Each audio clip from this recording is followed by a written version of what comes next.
Can't handle the fucking dry cold air. It's so dry. I'm parched. I was working. There's this new girl.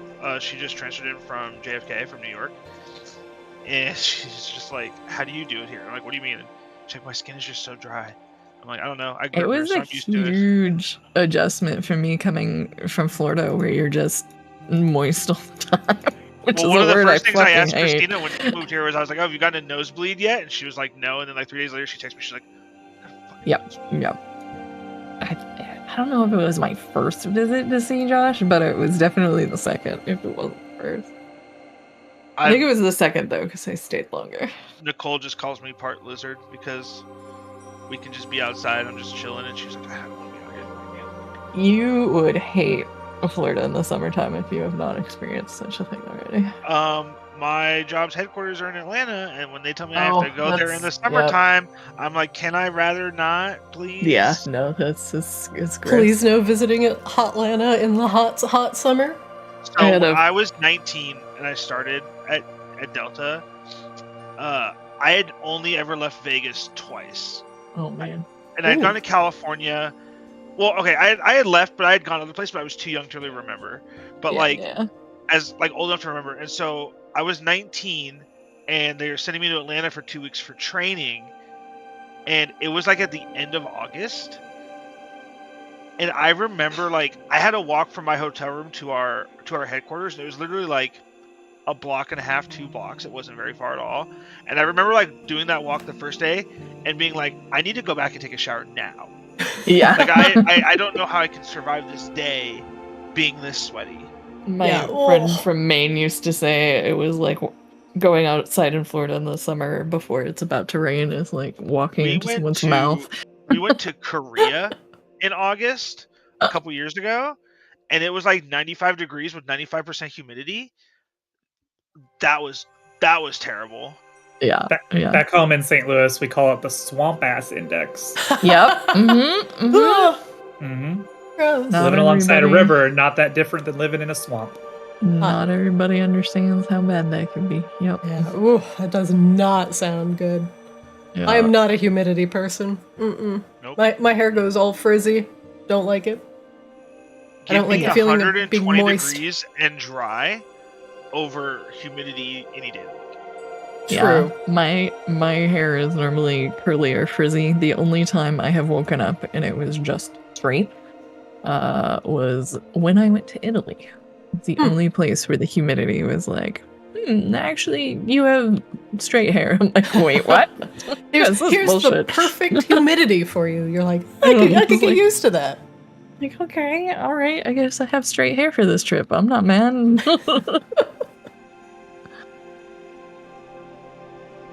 All right, everybody. Everything has gotten fired up and started. So let's get this show on the road. Oops, I have to make sure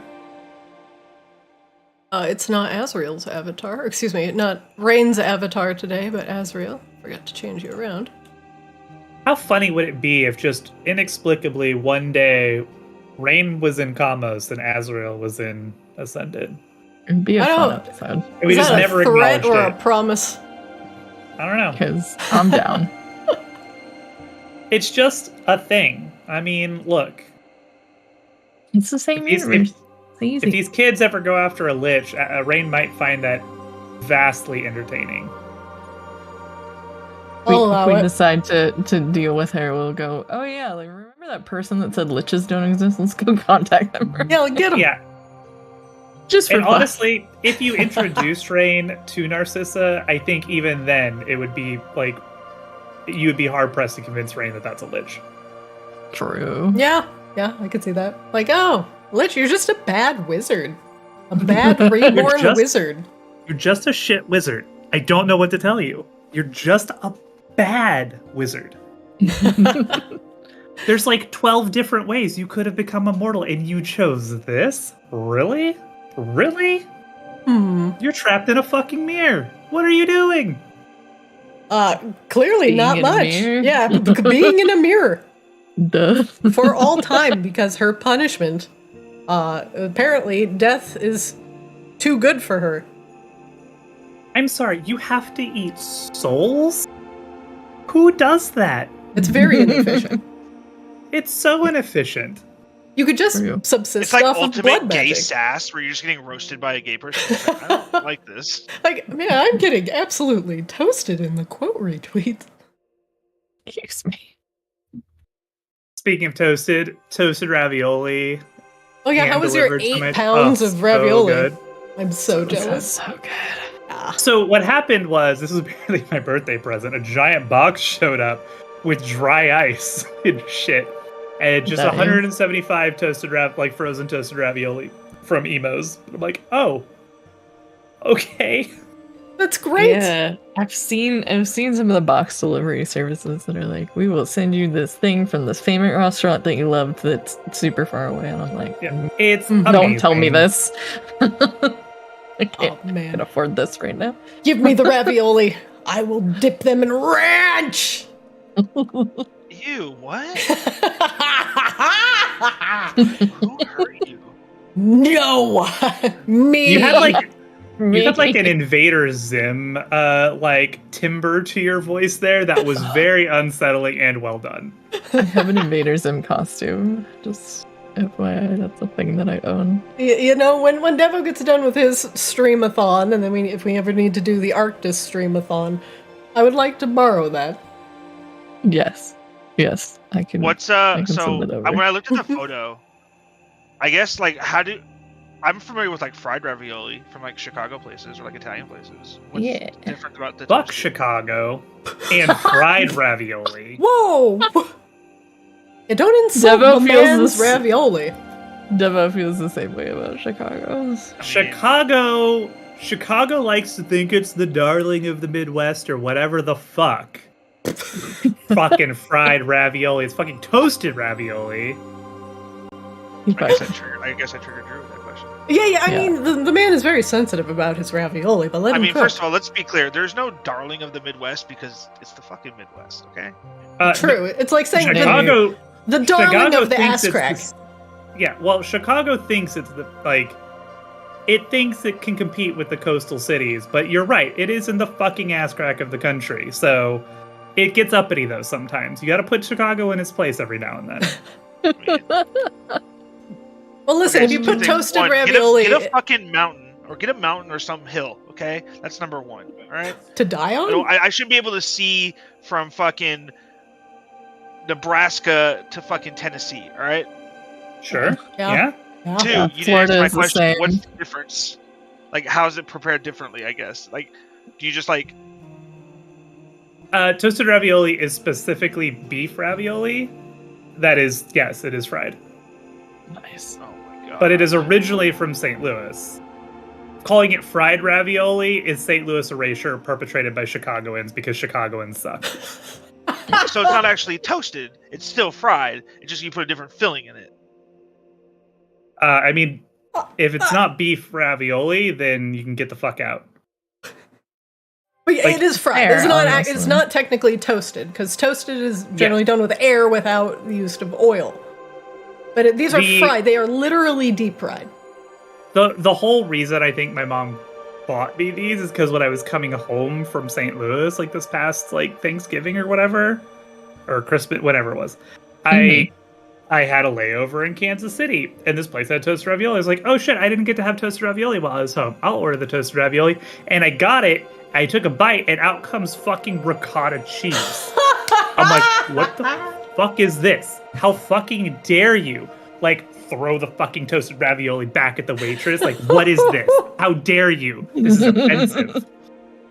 Oh my god, hit him with the ricotta. So anyway, I shared this story with my mom, who thought it was fucking hilarious, and then she bought me 175 toasted ravioli. So accept no bullshit that's not beef ravioli if you're getting toasted ravioli. Is it Pop-Tart ravioli? Hey, yes, it is. It actually, is. Yeah. Actually, a Pop-Tart would constitute technically toasted ravioli. Is a Pop-Tart a calzone? No, we just established this. It's a ravioli. What's the difference between a ravioli and a calzone? Size? I feel like a calzone has to have meat in it.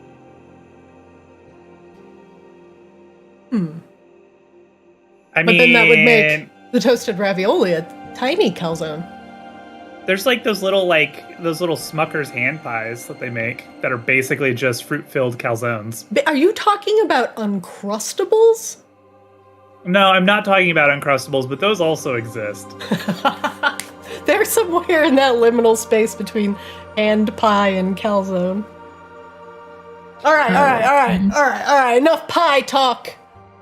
There's never enough pie talk. What are you talking? I just like a ravioli. Maybe. Unless I get a pie directly in front of me right now. We're going to start a little bit. What would that even be like? I don't know. I don't like Baja Blast. Probably make it a blueberry pie. Use it instead of any sort of sugar syrup. Just put Mountain Dew in there. All right. Anyway, I could make that work. I'm no Gordon Ramsay, and he would probably gasp and faint making a Baja Blast blueberry pie, but I'd do it. Did you see that Baja Blast is coming out with a sorbet, though? I did. I'm probably going to get it. Yeah. Do it for science. Yeah, exactly. For science. All right, everybody. Let's do a quick recap here, as we have a couple things to catch up on. And then we'll get started. Previously on Arctis Kaamos, our intrepid adventurers finally deduced the mysteries of the cauldron inside Grabella's lair.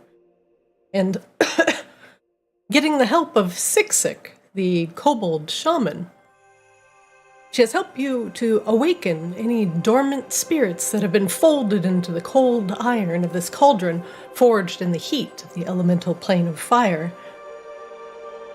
An item of 2 worlds, this cauldron can be used to concoct potions and poultices and other magical implements, if you have the know-how in order to be able to use it. You do know that the cauldron was once a storage container for one dragon heart that now lives inside Grabella. But Siksik took the opportunity to fix your cauldron and its connection to the plane of fire as well. And concocting something, it would, made from Imbir's essence, it would unlock the powers of the dragon heart lingering inside Grabella. And so it did. As Siksik gave Grabella the essence of Imbir finally concocted within the powers of your cauldron, massive draconic wings burst from your back and allow for the power of flight. You feel the heat of the dragon simmering now in your heart, replacing any sort of beating that may have existed before your coming back as a reborn. Grabella, your draconic powers grow, and with it, your lust for gold, a place to settle down to guard your hoard and your precious minions. You have found a cave and worthy allies. But more gold is always out there, ready to be hoarded. And you have a good collection going within your cave. As for Azriel, raising a small goblin from the dead has created a tiny disciple, and she has resurrected herself the Church of Eternal Night within Maginox, and is now trying to recruit dusk children of her own in order to quietly perpetuate the idea that death is not to be feared within the cover of Eternal Night. And in the city of Eternal Darkness, full of vampires reborn and other undead seeking a better unlife, it is getting a lot of attention. As for Kozlo, he's currently in Nomergon. For Seaswab, promises of crossing the seas make your stomach churn once more, as one of Narcissa's disciples, you have learned, lives under the sprawling ocean that connects Arctis with the region to the south.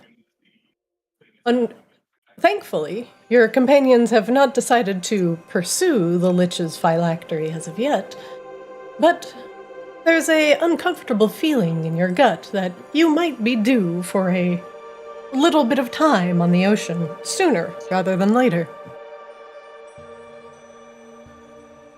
As for Grabella's and Seaswab's minions, they are currently upholding your ideals all across Maginox.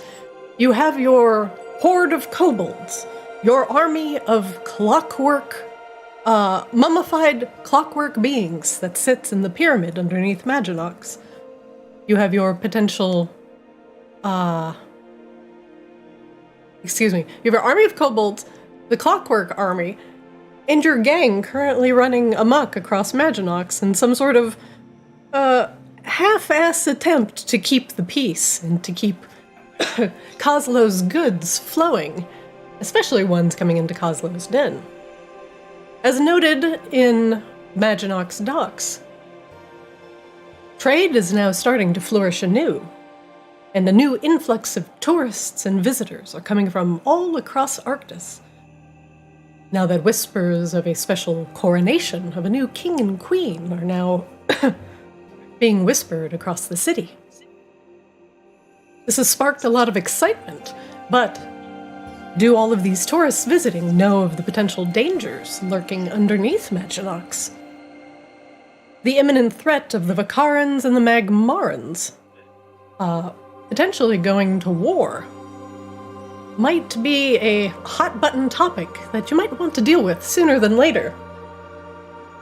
You haven't heard from your girlfriend, Charlindra, in some time, Grabella, and it might be good to check on things and make sure that everything hasn't gone completely ass up down there yet. With that, we will start once again within Kozlo's den, as you've had your discussion between the four of you to decide exactly what problem you're going to tackle first. Whether you want to take advantage of all of the hullabaloo around the coronation to make a profit within Kozlo's den, or to potentially quell the unrest between Vakaris and the Earth Ganassi deep underneath the surface. Let's go back to Kozlo's den, which has received new upholstery to both celebrate its new ownership, Kozlo, and to celebrate the coronation of the Lunestes. One moment, please.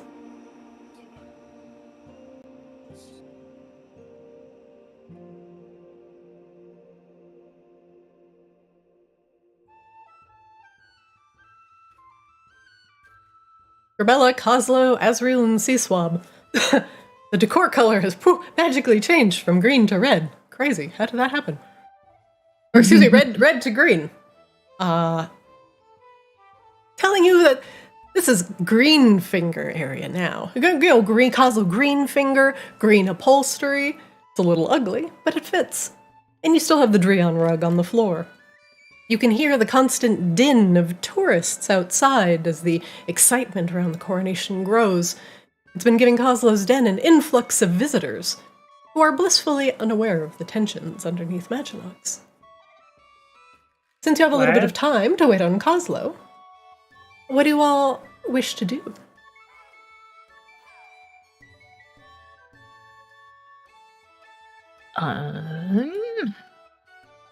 Trying to remember exactly what we had decided at the end of last one. I think we were just going to go down there. I believe you were going to go to the Obsidian Halls, which was, I believe, what you decided on the last session, to make sure that everything was okay and to see if anything had changed, and to go talk to Charlindra as well. Yeah. Well, unfortunately, we're locked in here, so I guess we're stuck until Kozlo stops mumbling something about gnomes under his breath. Let me out! Let me out! Let me out! I have not peeped. See how he is doing. You can go check out the new decor as well, as the rest of Kozlo's den has gotten a colorful upgrade. Oh, okay, we're safe. The door's magically unlocked. How did that happen? Here is a cadre. A cadre of hobgoblins sit behind the curtain, happily smoking a hookah pipe and playing cards, Seaswab. Everything looks so fancy. The new purple rugs, embroidered with tiny moons, add a certain regal air to Coslow's den. Somebody over at House Lunesti is like really into co-branding. The main area is packed full of tourists and regulars eager to sample both the salted caramel beach ale that you have summoned and Grailnick's attempts at cooking. There's also some interesting new visitors that you notice. Some purple-skinned elves with light hair who look around nervously, getting their bearings.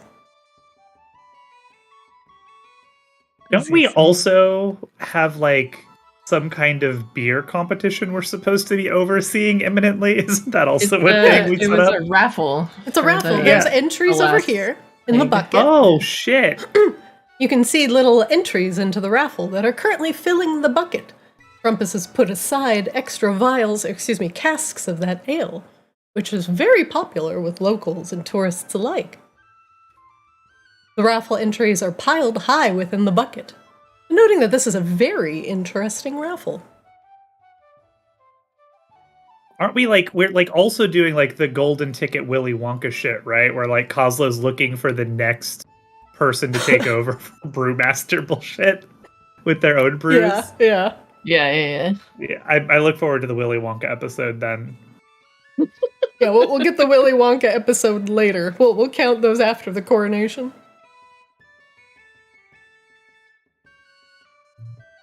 Well, things look like they're going okay out here, Grumpus. Is that the case? Oh, yeah, we've been busy as hell, Grabella, but otherwise, everything's been great. Yeah. The raffle's almost entirely full. We got a couple casks of that salted caramel ale put aside. And he burps a little.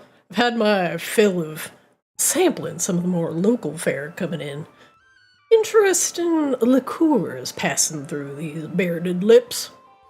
He smacks his lips. I had a cask of fire wine that I swear made me belch fire like a real dragon. Ooh, went straight to the head. Tasted like real cinnamon. dragon. I wonder what that's like. It was like cinnamon and happiness. Looks like we got some newer people in here. You got any dish on what's going on with that? I guess kind of politely trying to reference our new purple elf friend. Them's the Somniari. They're relatives of our soon-to-be king, Eris Lunesti. Mostly relatives of his mum. The Somniari are, elves that worship the moon. And a lot of them, after, being scattered to the winds by one very vindictive vampire matron, Victoria Vacatus. We're now seeing them a little bit more inside the city. They're not being seen as their, food items anymore, if you catch my drift. Well, this makes sense. So, yeah, cousins, brothers, sisters of our soon-to-be king.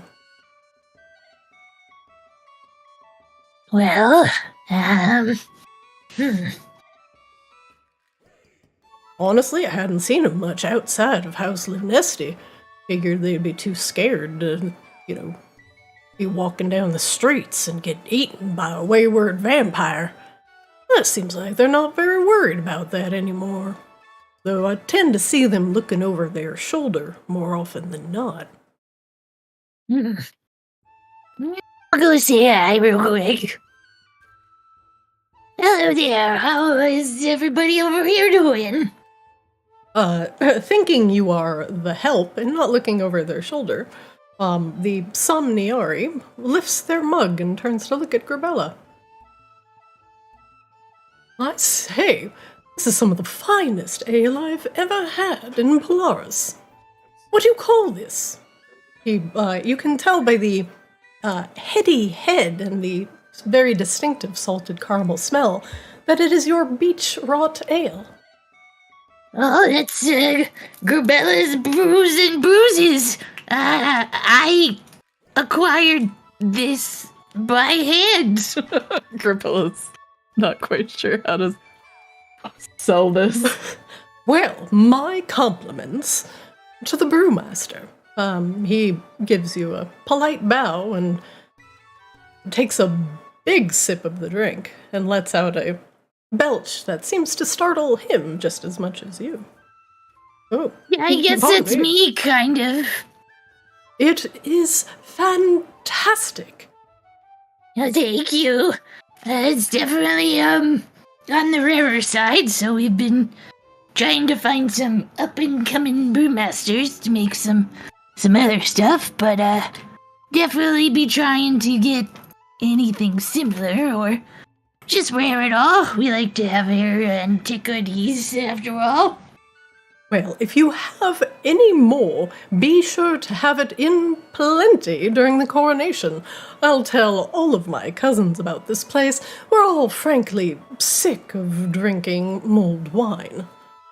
A nice, thick stout such as this, we haven't had since, well, trade stopped with some of the Dwarven lands.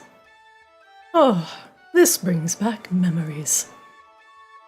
Yeah, we got a raffle going on for some of the last of it. As I said, unfortunately, it was a rare acquisition. May try to get some more later, but it was one of those once-in-a-lifetime brewing processes, so we'll see. Ah, well, I only hope you can come up with a decent replica. This is fantastic. My compliments again. Guapa's just said we got some really nice liqueurs coming in. I know that's not as dark and fancy as the stout, but yeah, like having you here, and well, if there's any requests we can fill, just let Guapas know and we'll do our best. Of course. I'll be dreaming about this for weeks to come. And hopefully this is a safer place for people of your kind. I know it's been rough in the past. If anybody gives you some trouble, you go get our bouncer out front, and he'll take care of them. Your kindness is overwhelming. We haven't had this type of reception as Somniari within Maginox for many, many years. Yeah, I know what it's like to have your home taken from you, or have displacement, I guess is the nice way of putting it. So, we want to make sure everybody feels welcome here at Kazo's Den. Well, you know what? I do, and I'll be sure to tell all of my family to come visit. Your personal touch is quite refreshing, and it seems to come from a genuine place, not one that is looking to sell my body parts for profit. He gives a dry chuckle. Yeah, no. We like the more simpler refinement or I can't brain. Pleasures here that ain't gonna hurt nobody. But we're growing as we can. As you know, there was quite a bit of the uprising and falling apart, so we're getting back on our feet as best we can, just like everybody else. Well, I say the new proprietorship has been fantastic. Keep up the amazing work. Now, if you please excuse me, I'm going to enjoy the rest of this mug of fine ale. There we go. Are you measuring a square? There's like this thing that's saying you can like follow the path if you make a thing, and I was trying to do it. Oh. Seems like it's becoming a place for people who've had it rough quite recently. I like that. Speaking of having it rough, should we start preparing for the departure down to the Obsidian Halls? Yeah, probably. Maybe we can pack Kozlo under your arm and go back down to your hoard.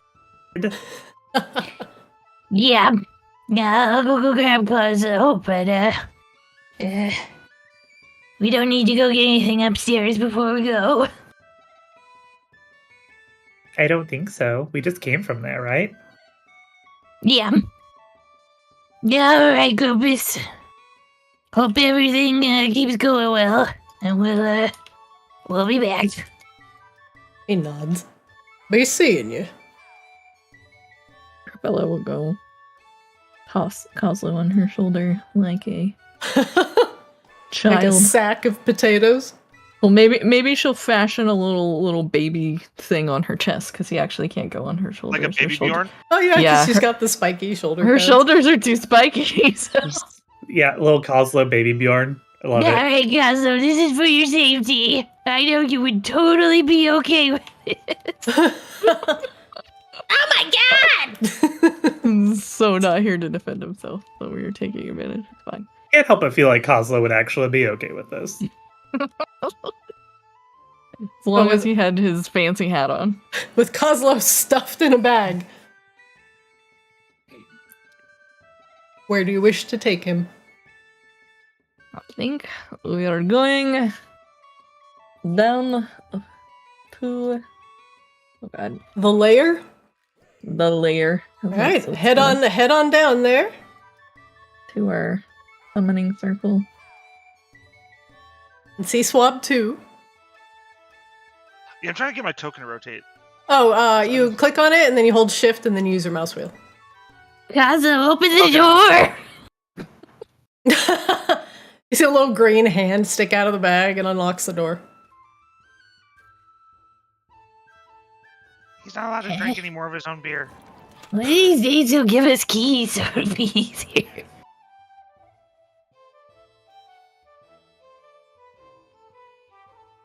Oh yeah, we should keep that one locked then. I forgot we just dumped our ingots here. It's true. Our priceless literally cannot be created ever again ingots. Yeah, it's fine. A pile of Feronian brass sits in the corner of the vault. Protected. One moment, please. You walk down many tunnels heading back towards Grabella's lair, deep underneath Maginox. One moment, please.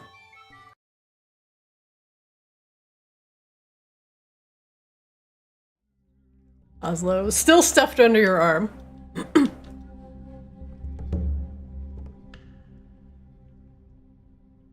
We technically need Kozlo to actually get us to the Obsidian Halls too, right? You do. Yes. And it would be a good idea if Kozlo were here before you go as well. Well, I suppose while we wait, where's your hoard? Oh, it's over here now, right? Yeah. Hey, Koz, you got anything special for us today? Oh yeah, I've got one potion of healing. Heck yeah. Grab that in case we need it. How's our cauldron doing? Boiling and bubbling, ma'am. It's doing quite all right, if I say so myself. We can cook, excellent. It fries chicken and makes potions. That's pretty crazy. Oh my god, fried chicken sounds so good. We were thinking about frying some pork, but seems like it named a bunch of the piggies. Yeah, I think we're still pretty attached to those. Plus, aren't they still acquiring some illegal thing? A little winks. We haven't had them be digging for a while, but if you want to send a few of us out to do a little bit of digging with the pigs, you could. Might not be the worst. Maybe we'll, do some upstairs with our dock friends. We don't got anything to worry about with, Sick, eh? She said she was gonna leave all this area for me, so I don't think so. Yeah, I wanted to, on behalf of me and my buddies here, apologize. Don't know what quite came over us. Yeah, I get it. I was pretty upset at first, but it's not like you guys can really control it. It felt like some sort of siren song, like being called home. I saw sick. It was like we felt bonded, protected. We feel that now. It's growing. It's different. Yeah. Hopefully we're getting closer every day.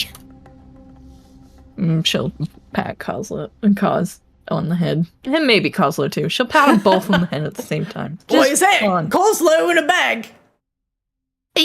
Totally not Coslow in a bag. She winks and she walks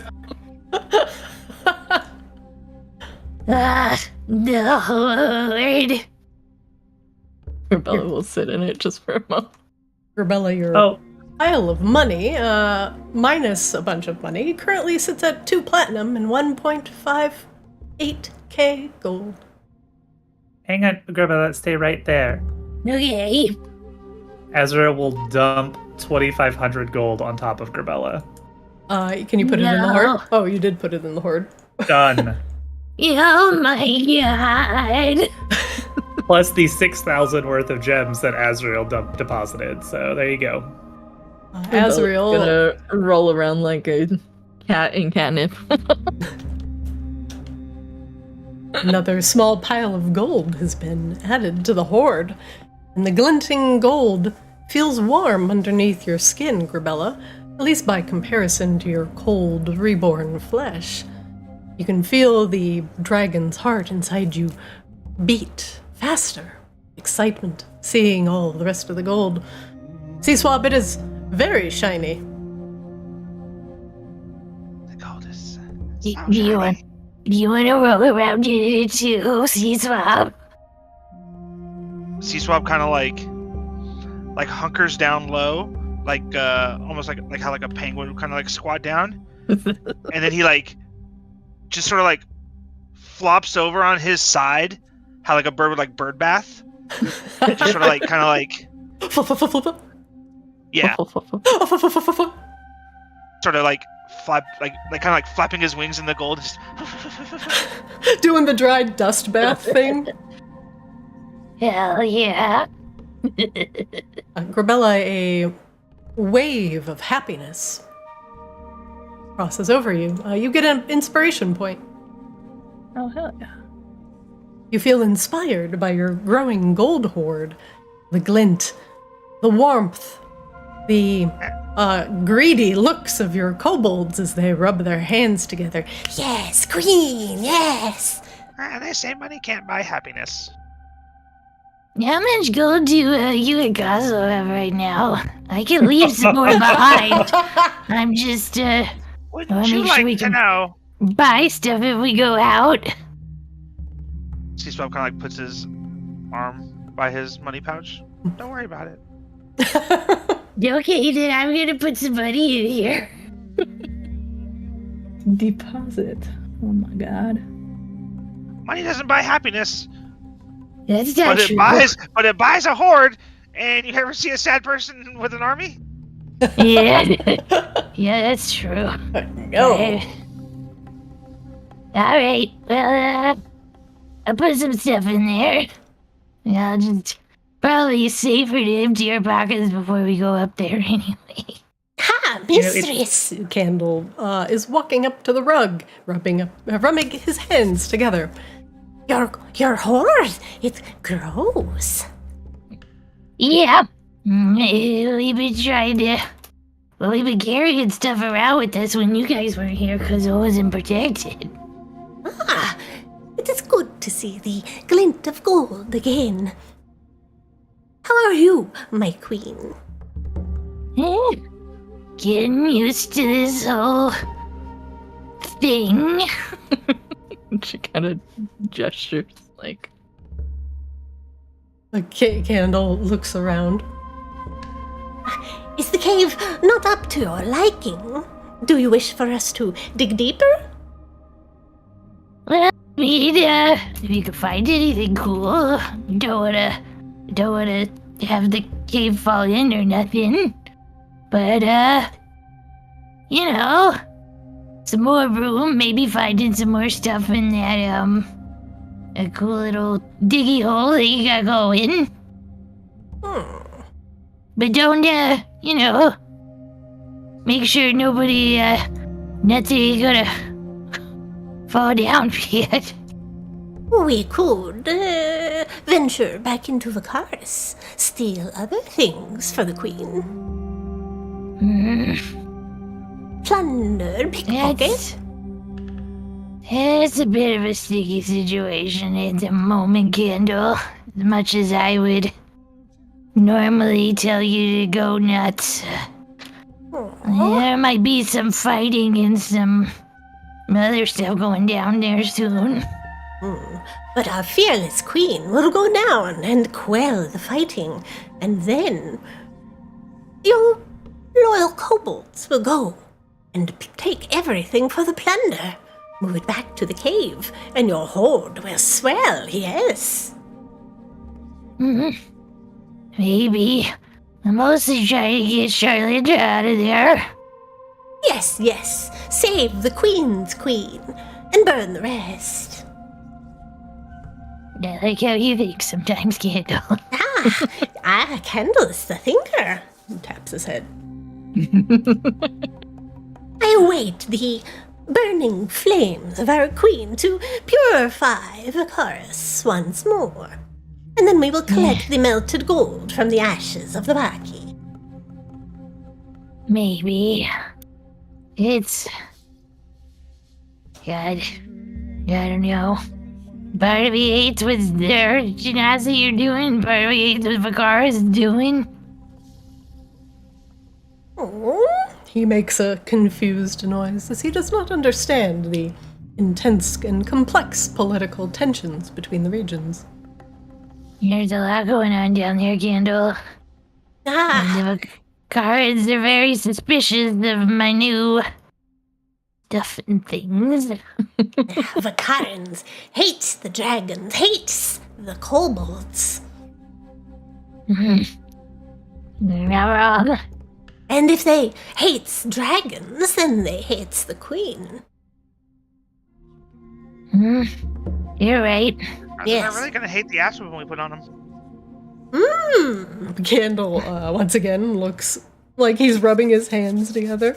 We will go wherever our queen tells us, even in the face of danger. Well, we gotta get Charlotte out first, and then we'll figure out where we're sending everybody. Very I good. like your spunk, though, Candle. Thank you. Of course. Pats him on the head. May I? He brushes his toes up against some of the gold on the ground. May I have just a little roll as a treat? Yeah. He pops into the money.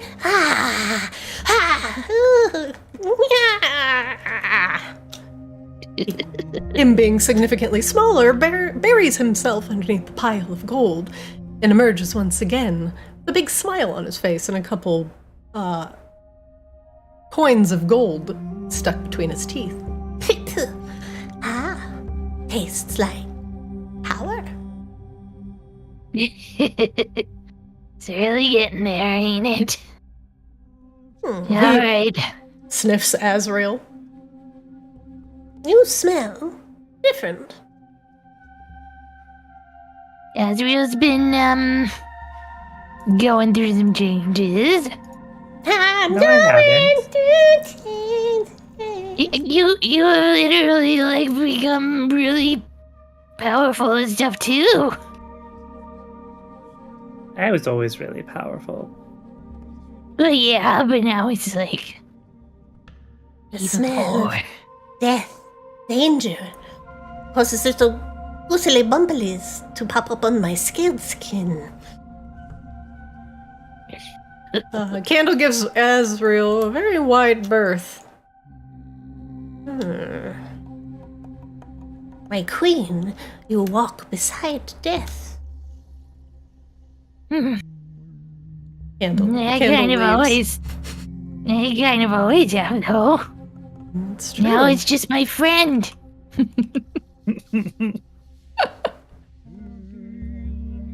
Candle leaves down the hall, making sniffling noises with his nose the entire time. Sneef,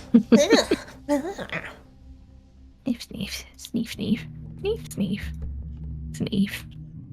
Kozlo in a bag is apparently falling asleep. Alright, we should probably get going. Hey, Kozlo! She'll put him in the middle with his little stick. You mind doing the honors? Kozlo, in his ley line focusing rod, will command everyone to get inside the circle, but not you, Kobold. You don't get to go. As 1, 2, 3, Kozlo begins to activate the ley line. Magic suffuses all three of you. First off, I'm gonna make everybody take a long rest. This is fair.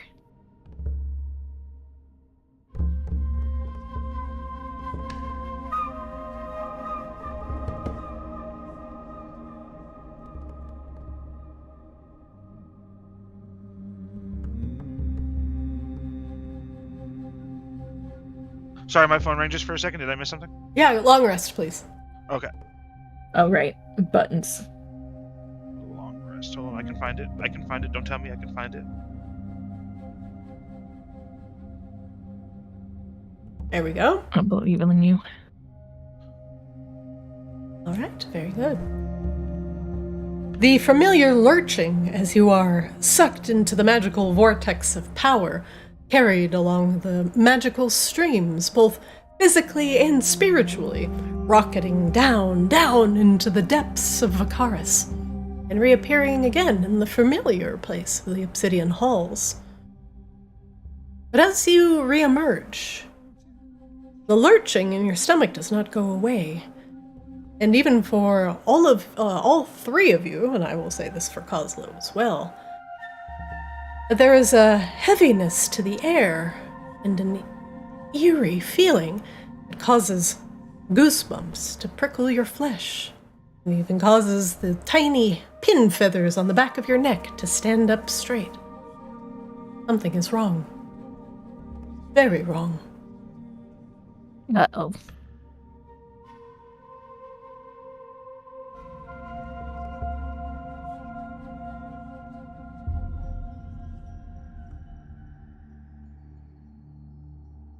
You lurch into existence. Once again in the Obsidian Halls, the snowflake-shaped ley line underneath your feet, scuffed and twitching with magic. The magical resonance that's in the air pulls at your very being and causes the magic to lurch and swell wildly. I'm going to make a wild magic roll for all three of you as you re-enter the ley line. You're lucky you have gotten here with all of your limbs intact.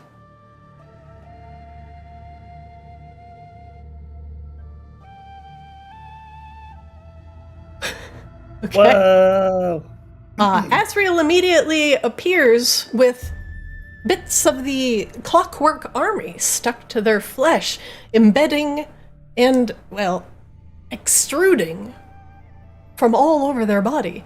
Bits of copper and brass, wires and tubing sprouting from Azrael like chia seeds. It is disconcerting as they look like they are very much attached, some of them even leaking precious lifeblood from Azrael's body. I was going to say corporeal form. That's not that precious. Azrael, for a while, you are going to have wires and rubber tubing sprouting from your flesh. Grabella, are you ready to feel the effects of wild magic? YOLO. I miss it. I like the wild magic tables that are like, here's 100 things. I'm like, here's 10,000 wild magic searches. See that number. Amazing. Foundry would never. Though I'm hoping for pink bubbles nonetheless. So. What? Wait a minute. Holy shit. What? No. Someone Can nearby. I pick? Or are you gonna just roll between the three of them? It's gonna be random. It's gonna be random between the three of them. Cosmo's gonna come back and be like, I'm fireproof? What? I'm hoping, I'm no, I immune hope to it's fire? you! Because would aren't be you too. the one that has the most trouble with it? Yeah. I want it to be you then. I want it to be me too. Because then I'll have resistance to fucking everything. Shh, we don't tell him he's not actually here. Grabella, a fraction, a torn off portion of the ley line that has been damaged somehow, has embedded itself into one of your allies' flesh, imbuing a permanent piece of the plane of fire, or excuse me, a semi-permanent piece of the plane of fire within them. Someone nearby will be completely fireproof for 1 year. This will give them immunity to fire, essentially, for a year. Oh, shit. Azrael will be 1 and 2, Kazo will be 3 and 4, and C-Swab will be 5 and 6. Roll a 1d6. Alright.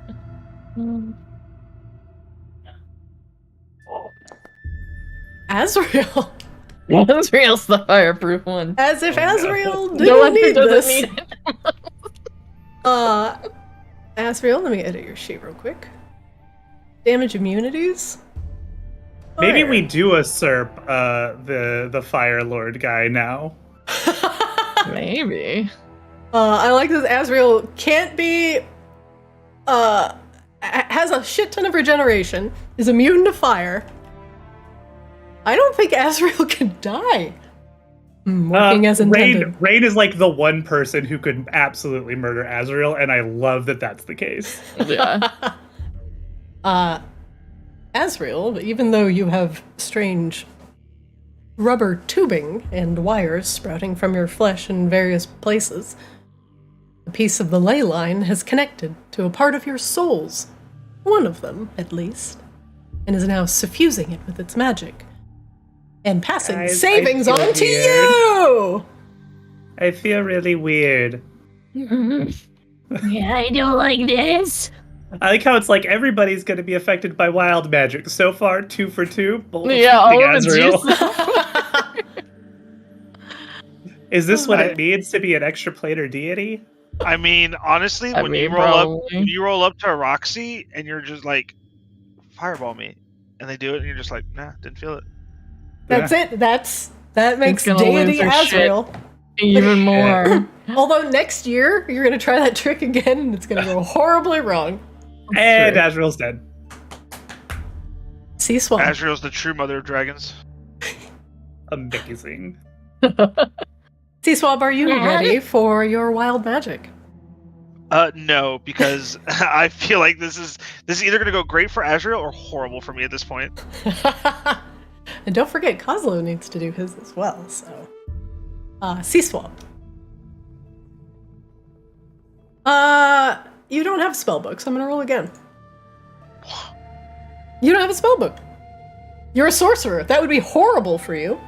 If you were a wizard. That would be a little horrible. Tomorrow, the caster meets someone who claims the caster killed him. Okay, the caster is nobody, so I don't think that works. Again. Well, indoors, the caster feels as if he is on a wind-swept tundra. Sea Swab, there is a cool breeze that wafts around you, stirring your clothes and your feathers. However, you are wearing a ring of warmth, and you are immune to cold damage. Excuse me, you're resistant to cold damage, so the freezing winds do not bother you. Damn it. Sea Swab's resistant to all of the things he rolled. So 3 for 3, nothing burgers. Got it. Amazing. Nothing burger, which is pretty good, although the air is noticeably cooler around Sea Swab. Shall we roll Kozlos for him? Yeah. Very well. Uno, dos, tres, catorce. Oh no! Kozlo's hands and arms are covered with cactus needles. This is where he would make that screaming sound that he made? Yeah, I hear it. I hear it in my voice, or in my mind right now. I hear the voice. Oh my fucking god! No, it's more like... I can't quite do it, but... Kozlo emerges looking like a prickly pear, as cactus spines all down his arms emerge and pierce through his clothes. Kozlo will not be able to hug or hold anything without damaging it. Oh wait, it's not like they're stuck in him. They're like coming out, so he's like a cactus. I misread it. Oh my god, that's amazing. He's just a tiny green cactus. Luckily, I'm the one holding him, and I can deal with cactus. Anybody touching Kozlo with melee attacks will take retaliatory damage. I have a question. Yes. And I don't know if I should ask this question or not, but I'm going to ask it anyway. Does this mean that he can't fiddle with his gadgets? No, he can. But he's got cactus needles all over his hands. Well, like, what gadgets do you mean? Like, he can still move his fingers so he can, like, cast spells. Are you asking if he can masturbate? Like, what's going on here? Yeah, that, I mean, I wouldn't suggest. No. But, like, I'm saying, like, that is. Like, I'm saying, like, if your hands are covered in needles, how could you use your hands to make stuff? If he's trying to do something intricate, it will definitely affect that. 100%. Okay. But if he's just trying to cast, like, Firebolt, not necessarily affected. Okay. It's like you've never seen a cactar before. 1,000 I was needles. thinking of, like, a Chance from Homeward Bound. He will not be able to, for example, wield a light crossbow. He's not going to be able to hold it or pull the trigger or anything like that. So I would say, like melee weapons is probably going to be kind of difficult. Spells will probably not be as difficult, but I'll probably say that melee attacks that he does will be made with disadvantage. Okay, that's all. I was just curious. Yeah. With one of you sprouting cactus needles, the other sprouting weird bits of tubing, Azrael becoming immune to fire for a year, and Sea Swab covered in a perpetually cold wind. The ley line underneath you flickers and begins to spark with blue fire. And Kozlo's ley line focusing rod begins to flicker as well. You're not sure what it means, but traversing across the ley line once again could have dire consequences. As you look between your slightly changed friends and around the room, you see blue fire completely engulfing a couch on the east side of the room. It is quickly spreading across the floor and across the table as well. There is a body of a Karin, deceased, face down in a pool of their own blood at the base of the rise which you are currently standing on. Oh no. Oh, this seems bad. Are we sure that it's their blood and not somebody else's blood? Grabella's gonna investigate the person because she can't do much about the fire. Seesaw will also investigate the body. We'll be like the CSI team. Azrael will go stand in the fire. Camilla's very distracted, but Azrael, you feel like you're trudging uphill. You begin to become exhausted. Any constitution-based checks will be made at disadvantage. You do not take any damage, though. What kind of fire did you just lick? It's weird fire. Have we actually seen anything about the slope before? No. Oh. It's weird fire. Maybe don't stand in it. Investigation of 7 and 6. You think they're dead. I think that this guy is dead.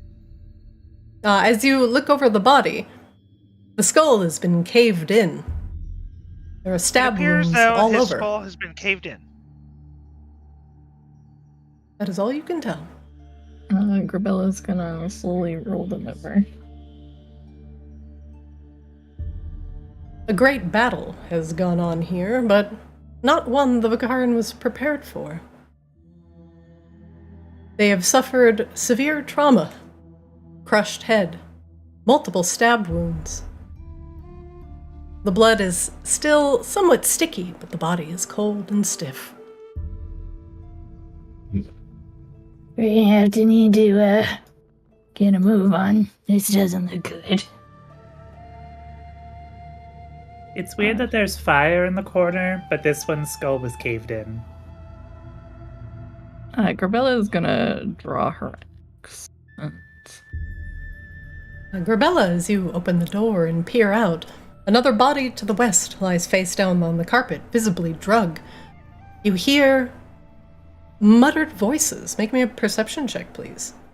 And you see the back of a short and wide-shouldered, pale violet-skinned dwarf with irregular-looking shoulder pads, wielding a massive hammer. His back is towards you, his head balding. Grabella is gonna point Seaswab and Azrael to the body and then point towards the gnome, and she's yeah, or dwarf, sorry. No, Mergon is on the brain. She's gonna like ready her axe, like she's gonna go straight for it.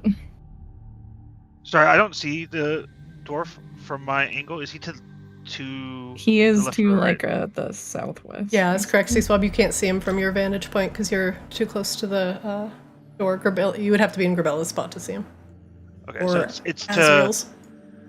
Grabella's just basically our quote unquote our right, but the left of the screen.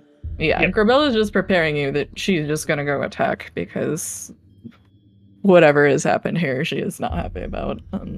She wants you to check on people because she's very worried that her girlfriend is smeared on a wall somewhere. Alright. In this case, I would like to rage and then go attack. Ooh. She is pissed. All right. Let us see if anyone will be surprised. Can I get all three of you to make me a stealth check? You could try.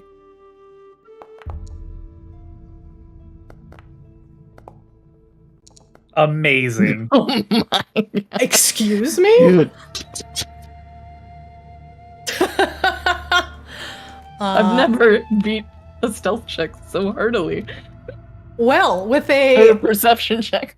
Rolling a 1 with a -2, that guy doesn't see shit. Grabella's actually charging at him, screaming like this horrifying battle cry, and he's just like, do. Yeah. No fucking Maybe clue. he's deaf. Yeah. I'll need for all of you to roll initiative for me.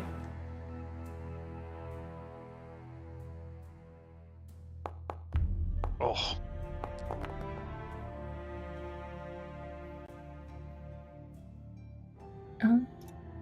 The natty one on initiative, no bueno. Oh. Well, good thing I can't see him. this will be a surprise round. Rebella, you're up.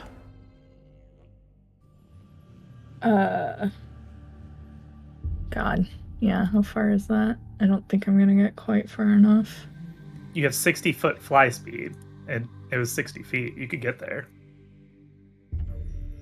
Rebella does have to manifest her wings as a bonus action, though, so she can't rage in the same turn. Yeah. So, I have to... Does the targeting still work? Yeah. Rage. Because we Angie. And we're probably gonna just run to here. No. You can't go through walls. You'll have to, you have to plot your course and not walk through walls. And then... There we go. That's 40. 55. Yeah, that's mathing. And that's all I can do. Okay. Gorilla's gonna just scream at him. Hey, over here. Like that kind of thing. She's pissed. Oh, shit. Ah! What do you say? Come here, you little bastard. Azrael?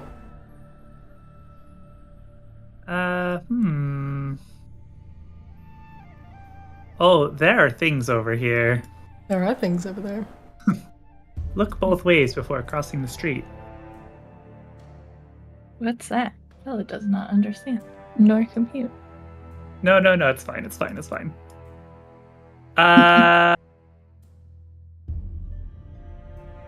Actually, Azrael's gonna go right here. Oh, wait, how far? Let me actually check distance. Okay. Azrael will activate there.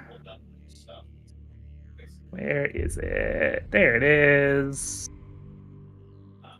Twilight Sanctuary.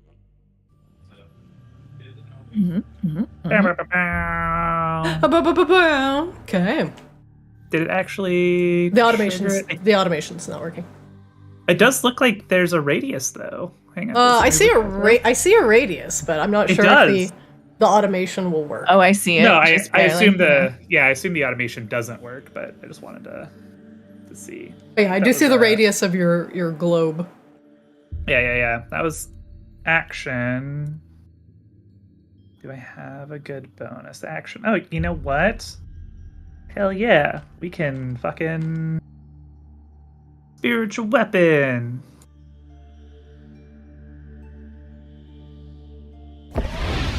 Azrael, as you cast magic, the surge of wild magic overcomes you. Target asserts that he'll drown in a small puddle nearby. Azrael, there's a puddle of blood nearby. You are frightened of this corpse. You cannot get closer to it willingly. Okay. I'm scared of drowning when I don't breathe. Yeah, that makes sense. Well, if you get rid of the puddle or the body, the fear will go away. Can I... Aha, player companions, there we go. I don't see the spiritual weapon in there. In player companions. 1 second. Sorry, I got it. I just unhooked it from you. So, because of the automation. But now that's not working. I wanted to drop it over here. Okay, hold on. No worries, that's fine. I'm gonna make you the owner of it. Okay, you can put it where you want now. There we go. That was right, yeah. That's the measuring tool. Oh, yep, it sure is. That's where we wanted to go. Oh, Okay. Spicy. That is Azrael's turn. So the spiritual weapon will attack. Which does it have its attacks in here? It does. It does. It's the old scythe slash. Sick. Yep, that looks right. It's a 27 hit. Sure does. Hey. And just make sure the damage is correct. I currently did 1d8 plus 4. That looks correct. Okay. The scythe swings through the air and slices noisily through the Duragar's metal armor, creating a sound as it screeches across metal plates. And that is Azrael's turn. So I think we'll have to manually do the Twilight Sanctuary, which is fine. So I'll just remember to do that. The Hammerer is surprised. Sea Swab.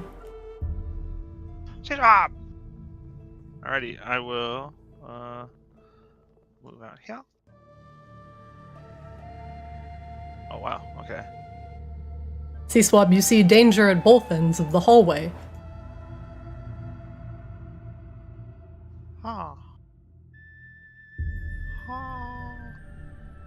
The long hallway to the east, you see, lit by blazing blue light, another Duragar, who does not seem to see you yet. In his hand, he's holding a metallic apparatus with a blue chamber at the end, which blazes brightly. You may recognize it as a flamethrower. A dead body sits at the very eastern part of the hall. 1 second, as I try to stop moving the camera. Oh, sorry, was that me? I was trying to get the roll. No, it's a swab. At the end of the hall, you do see another Vakaran body face down. You see 3 more Duragar at the very end, one heavily shrouded in armor. Another, short but wielding a brutal weapon. But towering over all of them, possibly 7.5 feet tall.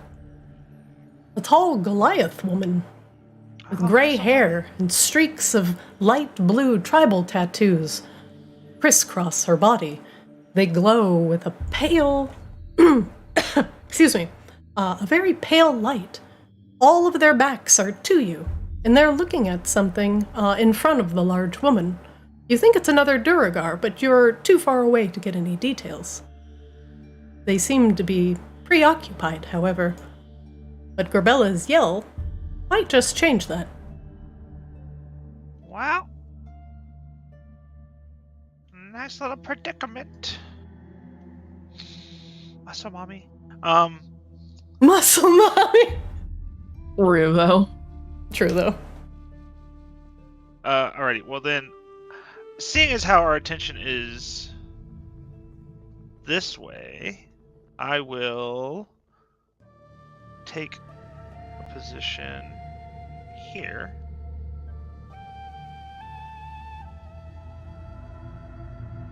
Alrighty, that's 30. And then, sorry, I have to navigate this new thing again. There it is.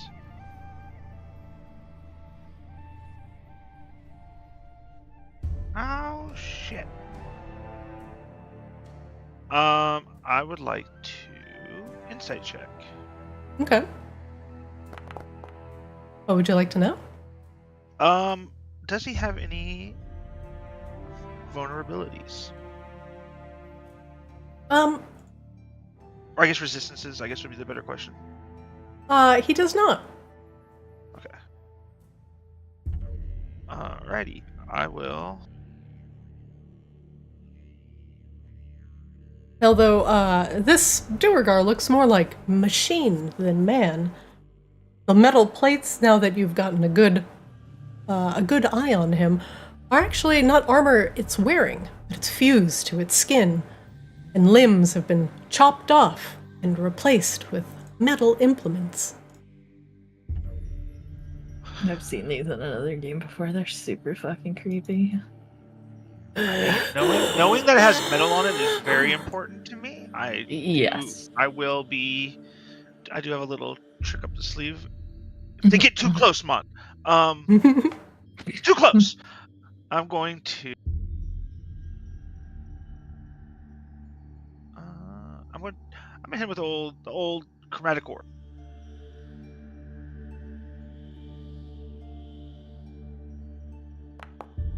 Just kidding. Just kidding. The orb goes careening down the hallway. Alright,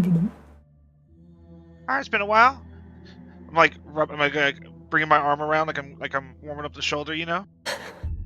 Seaswab, as you cast a spell, you invoke errant magic. It coalesces around you wildly. The magic that you feel inside you is just rolling up and down like a wave. You feel a surge of power and then incredibly weak, and then a surge of power again, and it doesn't stop. Any water within 50 yards can never be frozen. Okay. Seaswab, Kozlo's apparently, excuse me, is it your cool breeze? Extends to all water around you and freezes any water within the Obsidian Halls. The puddle of blood that is now here is now frozen. Azrael, you can approach again. It says can never be frozen. All that blood freezes. And it can never be frozen again. Azrael, you can approach once again.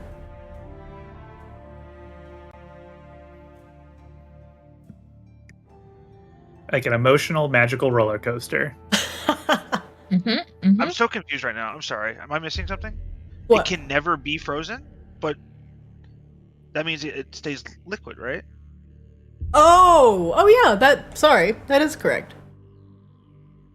Yeah, it'll just stay as a puddle. Yep. So Azrael's still afraid of the puddle. Apologies, I misread. Still on the roller coaster. Woo! We're up. We're down. We're up. Who said something? Sorry.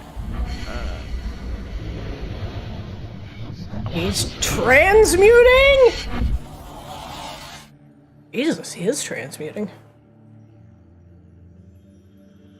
This means no ice spell. I wanted to spell it. Yeah. Oh. Let's try again.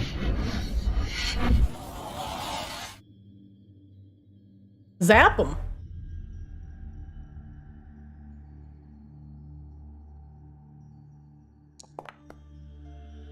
That will miss. 16 misses? Oh my god. Barely. We are in a lot of trouble. Oh, that ends my turn. Nearest lake can't be safely traversed by any sort of watercraft. That will also include lakes of lava. All of the boats that are currently traversing any lava lakes near you are going to have a very bad time.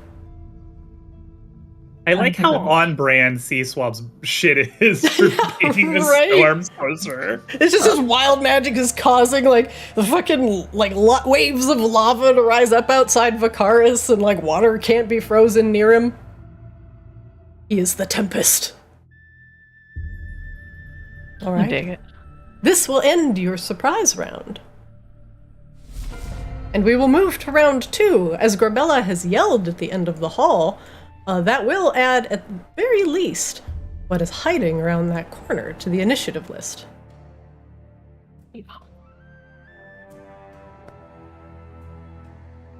But let us see if our preoccupied friends at the end of the hallway also hear it. Grabella, I want you to make me a stealth check.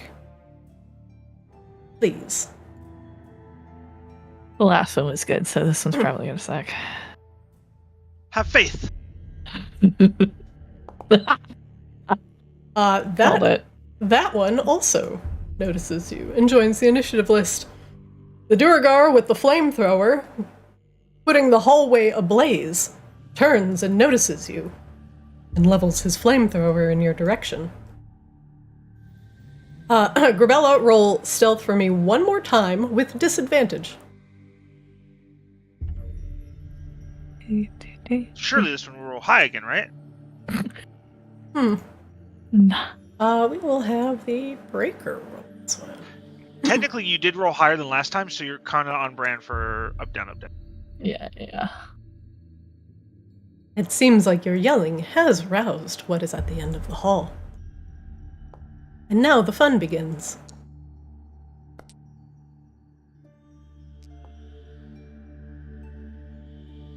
Can you IRL rage at Kozlo to come help us? He's still in the middle of that dungo. It's the first time for a lot of people, and he's in charge, so it's going very slow, unfortunately. The muscle mummy at the end of the hallway, with the wild gray hair and glowing blue tattoos, whirls and points down the hallway. What? Survivors! Get them! They've crossed the ley lines! We must continue burning them down! Quickly, handle them and handle the ley lines! Grabella, you're up. You see down the east hallway. Muscle Mommy and friends, and down the west hallway, more Duragar voices.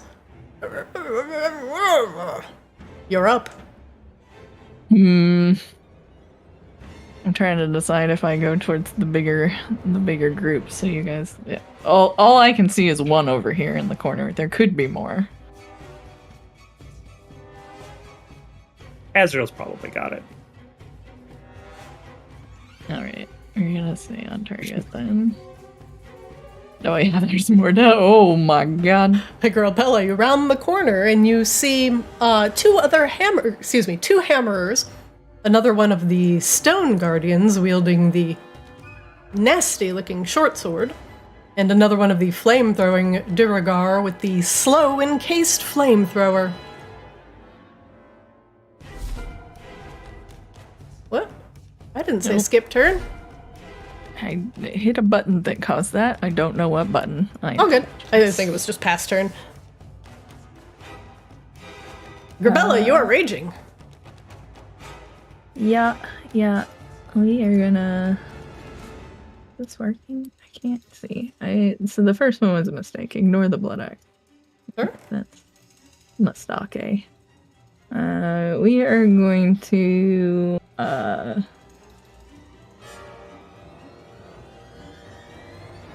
gonna... Ooh, is the disheartening strike a bonus, or is it just do it? You would just do it. All right, we're gonna apply that this round. It's like Nike. You just do it, but you have to hit, and that misses. That's a miss. We're gonna try again. Or destroy, kill. That hit. It sure does. 18 hits.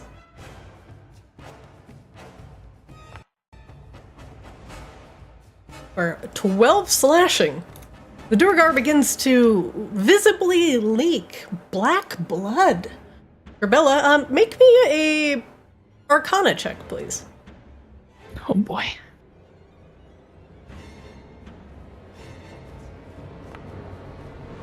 Gross. Yeah.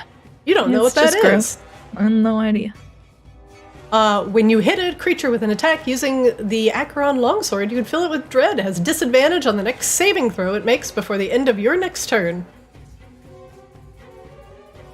Yeah, she's trying to back all of these into a corner.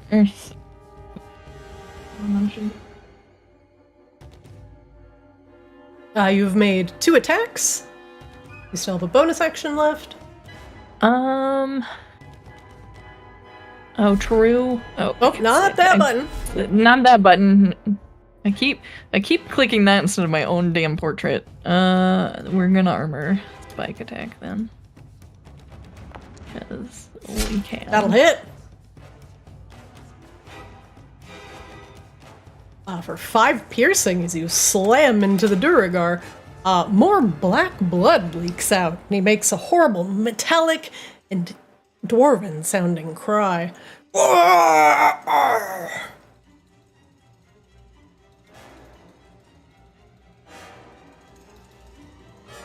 Grabella will just be very angry still, and that'll end her turn.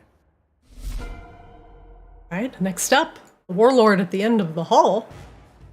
Do I get temp HP? Are you close enough to Azrael? Am I out of range? Okay. You are. You are way out of range. Oh, that's Hella. Oh, actually, I didn't roll for C-Swab. Let me roll that real quick. Yeah.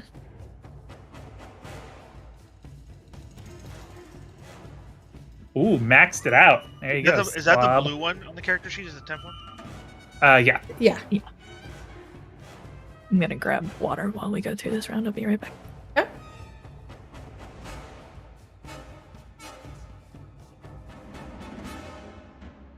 The warlord coming down the hall. Hold on, I'm gonna measure this.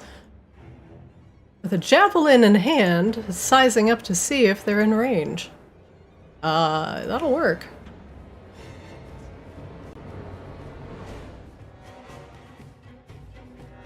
The warlord pulls a javelin from their back, rears back, and lets it loose. Which misses Azrael terribly.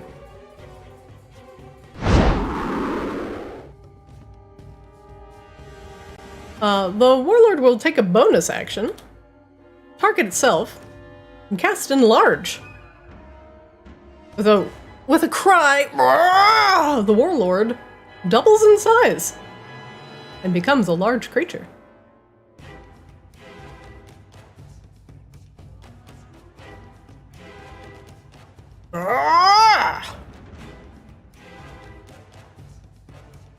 When enlarged, it doubles its damage dice on strength-based weapon attacks and makes strength checks and strength saves with advantage.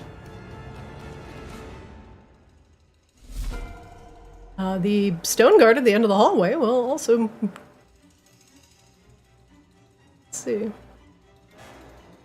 Just move.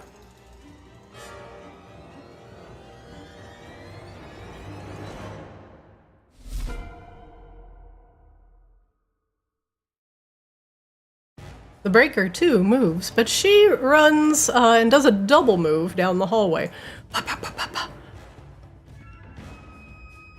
Bonus action. No. The stone guards begin to mobilize, running down the hallway, double moving. Azrael? Azrael would like to make an insight check, since they can see quite a bit of this hallway now, to see if they can find the source of whatever is causing weird, slow-ish disruptions. Sure.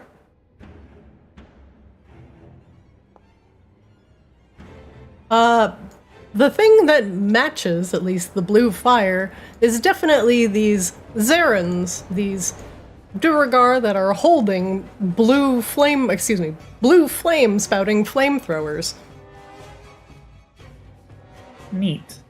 With an 18, though, you also feel like, with the mention of the ley lines, surely the fire isn't damaging the ley lines. The disruption in magic might be just coming from magic itself being disrupted.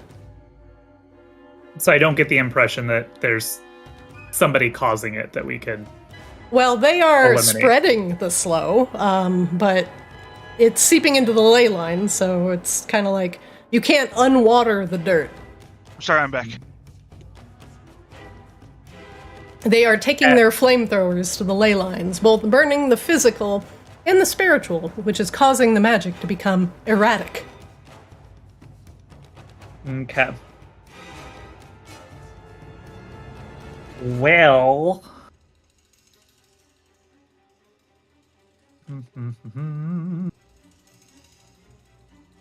I don't know, you guys. I think we're gonna cast Spirit Guardians. Yeah. There's a lot of dudes over here. I think Toll the Dead is not far behind.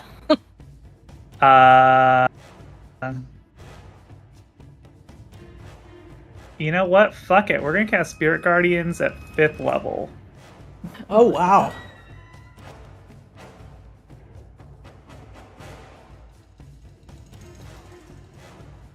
Let's see. What is the range on it? 15-foot radius. Can I give myself an aura still? see. Like a visible spirit guardian aura. I can give you a light. Yeah, that's what I was just gonna do it real quick for 15. Yeah, let me do it real quick. Oh, okay, go for it. Because I didn't want to mess up the other aura that I have, since that's that light doesn't affect that. That's totally different effect. So if you want to do your own light, you can totally do it. I can do it for you. I think I can do it. Hang on. 15 feet. Make it. There we go. Maybe.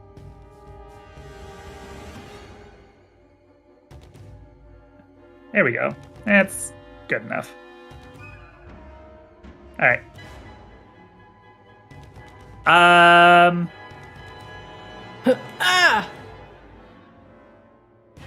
Yeah, I think that's. Well, you know what? I guess we may as well use our bonus action now to also activate. Sorry, trying to find where everything is again in the. We'll just go ahead and activate Steps of Night. Just so we can fly if we need to. Oh, you made it all like squiggly. Yeah, I just made it so I could see the outline a little bit better. Yeah, no, it's good. And Azrael will just go up about. Azrael, I'm gonna roll my wild magic for your casting of Spirit Guardians. Go for it. One of your souls now has control of your right arm. You must beseech it in order to cast any spells with a somatic component, and it must give you permission. Oh boy. This is a real cool encounter for a party full of spellcasters. Who is your most malevolent soul?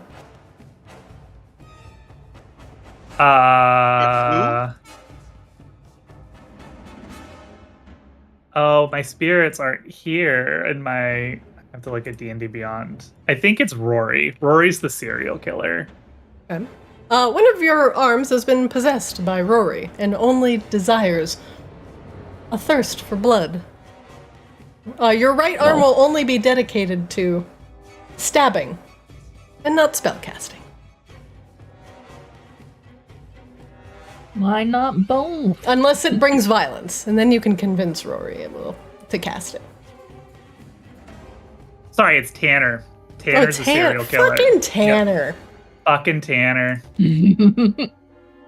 I mean, we will be doing violence, so I feel like you've just gained Sako. Like, hey, I've been right here all along in a frightening liminal space between states of being. Not quite dead, not quite alive. And then the spiritual weapon will just attack this dude down here. Okay. I posted Tanner taking over the arm. 27 hits. Another 7. Woo! All right. Scythe slashes once again into metal and bone, and the Durgar falls. It creates a very sooty explosion and leaves only a smear, an oily smear on the ground. That concludes Azrael's turn. Very good. Z-Swab, you're up. Commotion down the hallway. Duragars are running towards your location. All right. And a Magmaran muscle mommy.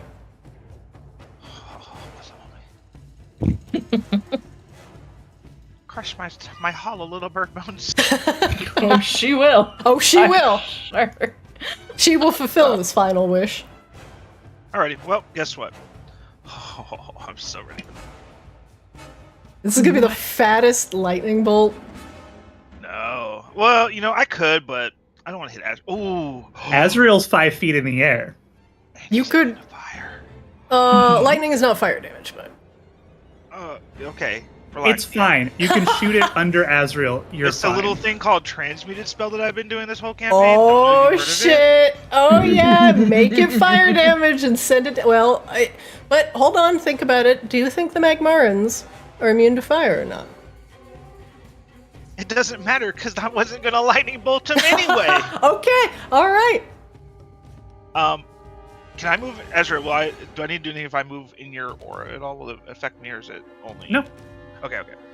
I'm gonna move a little bit closer. A little bit closer now. A little bit closer now. A little bit closer now. If you move close to Azrael's right arm will provoke a reaction, an unarmed strike to try and strangle you. I will say right now I'm getting slightly annoyed with the having to like close my character sheet to like measure stuff and then like reopen it to like find that's stuff. why I want the pop out module fixed like ASAP, because I have to do that for every NPC. Oof. Oh yeah, here we go, baby. Because water don't freeze. Water don't freeze. I'm gonna cast at 4th level Tidal Wave. Oh. Area can be up to 30 feet long, 10 feet wide, 10 feet tall. Each creature in the area must make a dex save or be knocked prone. You're sending that tidal wave down the hall? Oh yeah. Oh shit. Alright, put your template down. Ho ho! I rolled damage first with the dex throw. So it can be up to, it's 30 feet long, right? Is that 30 feet? That's long enough. Okay. Those 3? Yeah. Alright, we'll go for the breaker first. We'll have her make a DC 14 dex save. She fails. The stone guard. Sorry. It's okay. Will DC 14 dex save as well. And succeed. The warlord. Just seeing if his embiggen does anything against being knocked down. Strength checks, strength saves with advantage. And your tidal wave is a dex save. So he is, how you say, laboned. Oh my. Oh, but he succeeds. Let's see. Creature takes half damage is not prone. Okay. Yeah, so the breaker goes prone and takes all of it, and then the rest of them take half. Okay, so she goes prone, takes 17 damage. Boop. And then if there is any flames, they go extinguished. There's a distinct sizzling sound as the magic hits the Duragar and the Magmarans, as if water was being thrown on hot stones. The Magmaran breakers' shoulders steam. Tss. The rest of them do not seem affected. The Magmaran falls prone. The muscle mommy falls, but the 2 dwarves, stout and short, do not fall to the water. Alrighty.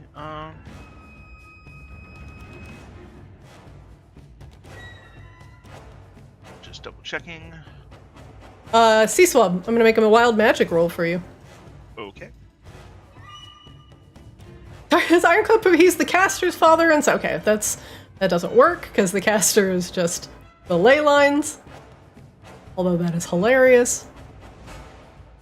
All within 50 yards are individually shrouded in fog. This just made this fight weird. It's did okay. All of them are individually shrouded in fog. Sea Swab, but on brand for Sea Swab.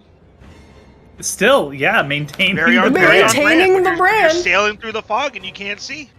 So I'm gonna go with the rules of Fog Cloud. I'm gonna create a all within 50 yards individually shrouded. Okay, so let's figure out what's 50 yards. Not that is the wrong tool for that. Let's figure out what's 50 yards. It's 150 feet. Yeah, 50 yards is 150 feet. Oh god. Okay, everybody gets a 20-foot fog radius. This is fun. Okay, I'm gonna actually mass edit this. Amazing. I can't wait for Cosmo to come back and be like, so by the way, if you get too close to Azrael, he'll stab you, but don't worry, he's fireproof. Also, water is wet forever. Water is wet forever. He's a cactus. I let him know he's a cactus. So. He said this is something he's always wanted, to be a cactus. I'm what? All right, here's actual the question. Kozlo will probably DM, not I have be a into question. it. If Kozlo gets too close to Azrael and Azrael stabs him, does Azrael then take damage back from the cactus? Huh? Interesting.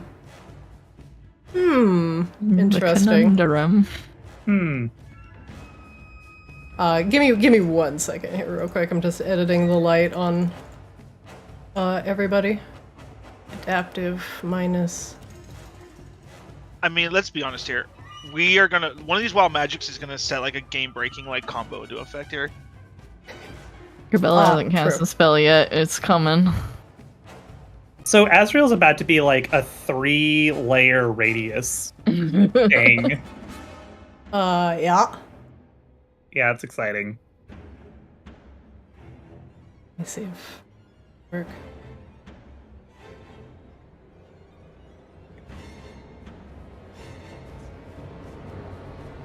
Sorry, I'm doing a mass edit on everything here because everything's going to be shrouded in, like, fog. Let's just see. Ah, it does work. Boop. Boop. Boop. Boop. I'm so glad I picked up this module. That all... I'm reading. I'm scrolling. All within 50 yards. Oh my god, it's 150 feet? Doesn't it care about line of sight? Okay. You know what? It will care about line of sight. That would be ridiculous otherwise.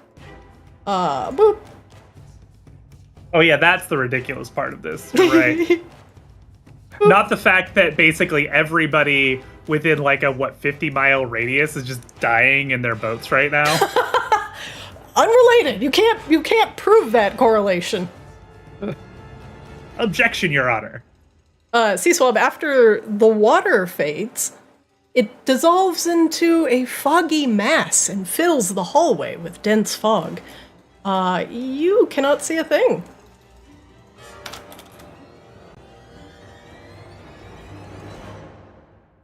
I mean, my turn's done then. Okay, 1 second. If I can't see them, they can't see me. T-Rex rules. T-Rex rules. C-Swab, just FYI, I'll read this for you. You create a 20 radius sphere of fog centered on a point within range. Right now, the target is every target. It is heavily obscured, lasts for the duration, or until a wind of moderate or greater speed disperses it. Oh, so I can get rid of it if I want to. You could. But I don't think I do. Confused, the Duragar Hammerer looks into the fog cloud that contains Grabella and the corpse of the Hammerer. Can't see anything. You can hear him grumbling around. The Zarin stumbles around.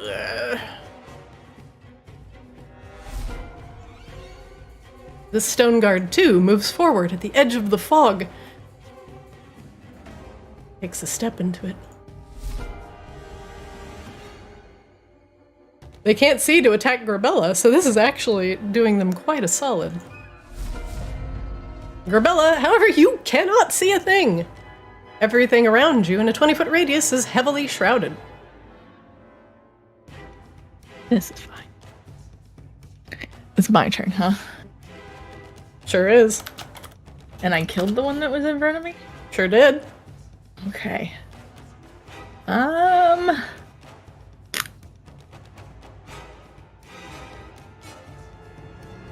feeling spicy.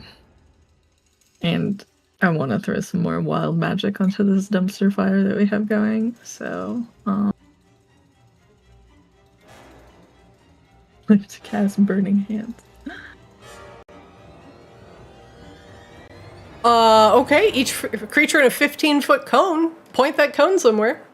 I'm trying to point it directly. Oh, Grabella, you'll have to cancel your rage in order to cast Burning Hands. You cannot cast a spell while raging. That's fine. We'll do that. Okay. I will cancel Vine of Rage under your effects here. Okay. You may continue. And then I placed it as best as I could directly in front of me. I think I would have missed the third guy anyway. Yeah. I just was going to have her go straight out because she can't see anything for realism purposes. Fair. Yeah, we'll just say it's straight out, as it would have hit the same people. So. Okay. Straight out, you point a hand and lets the fire rip. The Stone Guard makes a DC 12 save. Fails. The Zarin makes a DC 12 save. And succeeds. Grabella, hit me with that damage. First guy's gonna take 6 fire damage. And the second guy will take half.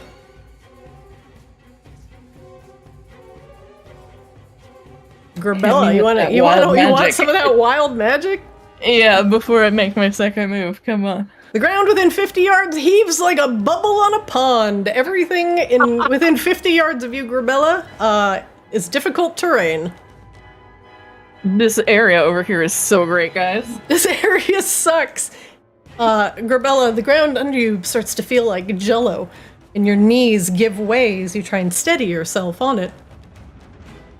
Guys, I think your magic is doing some weird stuff. You are missed. Somebody delivered me some pizza. Oh, good. Deliver me a Coslo, because these guys are coming. Yeah. Grabella, does that end your round? No. I'm gonna have her swing in front of her as well with the weapon, because would she be able to see anything being as the fire was in front of her, you think? Or at least see this guy in front of her on fire? Grabella's 100% blinded. Okay. It's just magic blindness. Could I hear them crying out in pain? Let me squint. It's just you can hear them, but they're also out of your range, so you can make me a perception check. Sure. Well, the one time. This will never happen again. All right, Grabella. The stone guard in front of you, just out of sword's reach, cries out, "Ah!" as you blaze him with fire. He is, however, a little bit too far away from you. You'd have to take a step forward. It is difficult terrain, so that counts as 10 feet. Mm-hmm. Mm-hmm. But otherwise, he is within range. You can attack with disadvantage, and you still have to target him. No. Alright, blood axe. Attack. Disadvantage. You are not attuned to that. Oh, that's the wrong weapon. I'm sorry. I keep touching the freaking wrong weapon. One day I'll attune to that axe. Can I reorder the stuff on here? Yes, I can. Okay. Let me put this blood axe out of my view. Put it in the backpack. Am I still targeted? Yes. Okay. No. We'll do this one. And we are trying to scare again, just because. But we're gonna whack. That'll hit. Oh.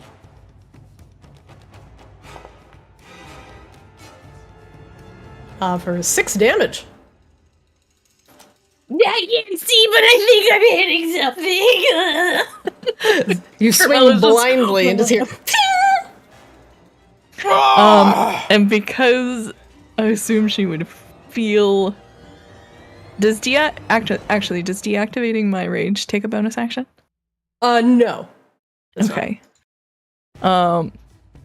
This poor bastard. Oh god, where did my sheet go?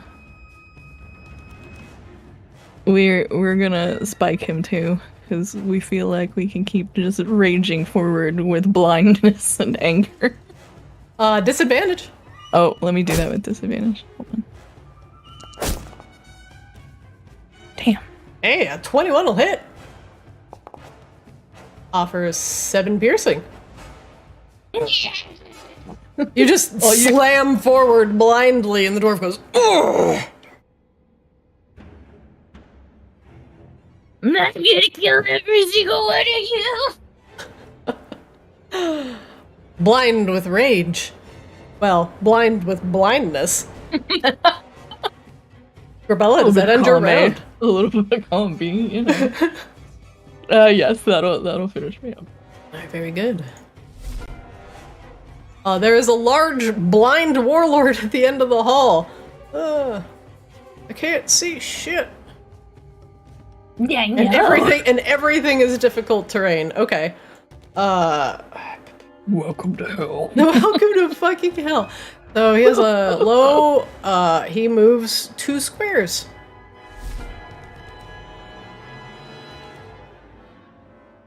God. Difficult terrain is the worst. The breaker is prone. She will spend half her movement to get up from prone.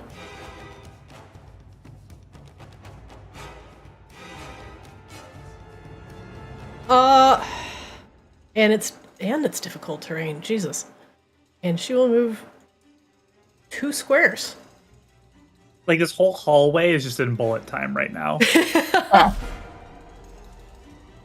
Don't come this way, I've made it worse. Azrael? Don't worry, you made it worse over here, too. I'm sorry. I mean, I've made it pretty bad myself, so... Azrael, you cannot see, but you are not affected by the difficult terrain, as you are 5 feet above the ground. Oh, yeah, hey! Neato. What is this?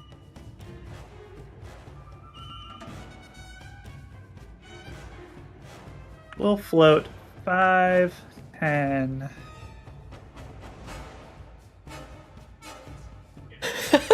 I like how the stream view is just black. It's just darkness. I can't. We'll no go. one can see anything. I'm sorry, stream. Sorry, stream. This is how it is. This is my immersion. Light color gray.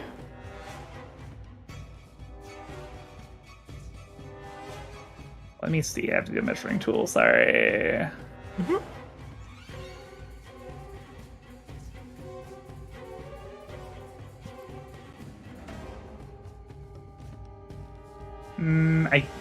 I think that's... Yeah, I think that's all Azrael can do, actually, because... Yeah, that's it. Where is everybody? I insight check the fog. Yep, that's it. That's Azrael's turn. Okay. Sea swab. Mm-hmm. The hallway is thick with fog. I mean, do we want to see or do we want to just kind of go blind? I'm hitting stuff, but that other direction looked bad. Alrighty, we'll get rid of it. It's fine, my ghosts don't need to see. Alrighty, I will cast, hold on,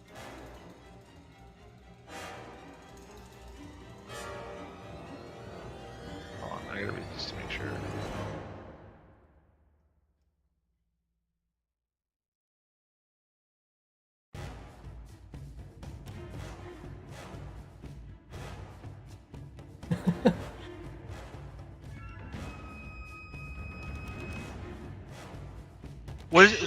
Alright, I see for one of my spells that... Does the fog have to be dispersed by strong wind? It has to be strong wind? It's just a moderate wind. It's like 10 miles an hour or something. Let me read it. It's just the rules for fog cloud. Until a wind of moderate or greater speed, at least 10 miles an hour, disperses it. So you can't disperse it by, like, blowing on it. Okay, He could just walk around right now. Shit, that's true. You got your little. You do have a slight wind. Gust. In fact, if you are gusting, I will just say that you are not affected by this. Oh, well then. And it disperses. However, your friends are still covered in fog. Well, sucks for them. Sucks for them. There we go. Yeah. That's the spirit. Your frosty wind that surrounds you from the wild magic finally disperses the fog. It protects you for a round, though.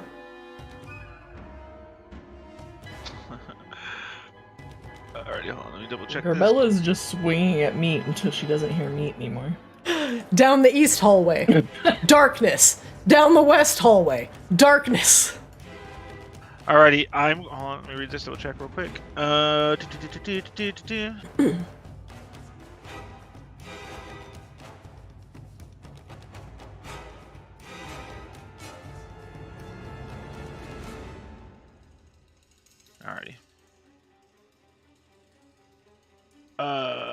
5 feet wide is not what I want. I'm gonna cap Ice Storm. It's already difficult terrain.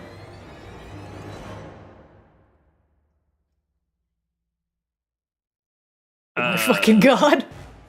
Yeah, I'm casting Ice Storm. Alright. Sea swab, ice, and frost begin to coalesce at a point within range. It's funny because it doesn't say you have to see it, so I'll allow it. Each creature in the cylinder must make a dex save. We'll start with the Magmaran Breaker. Who critically saves.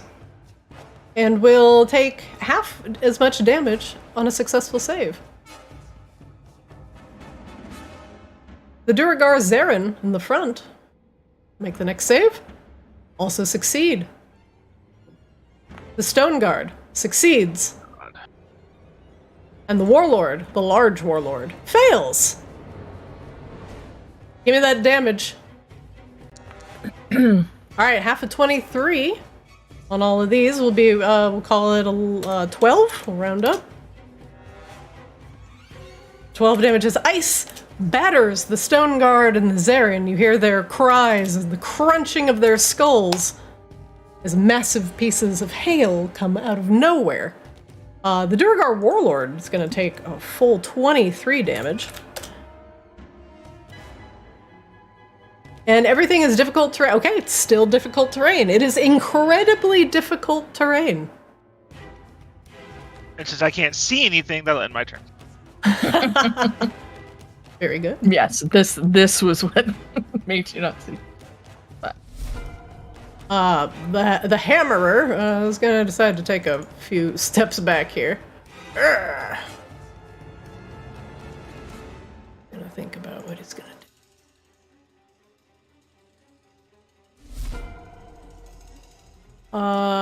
The Zarin deals with his difficult terrain. Let's see. Each creature in the cylinder makes a dex save. Does he start his turn? No, it's not persistent, just the ground effect. Okay. Difficult terrain, he moves 20 feet.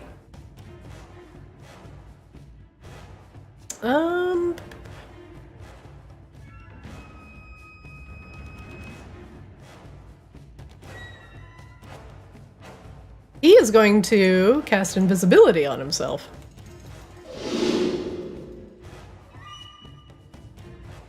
Gonna be honest, that sounds a little redundant. You can't see me in the fog cloud. Yeah, you can't see me in the regular cloud.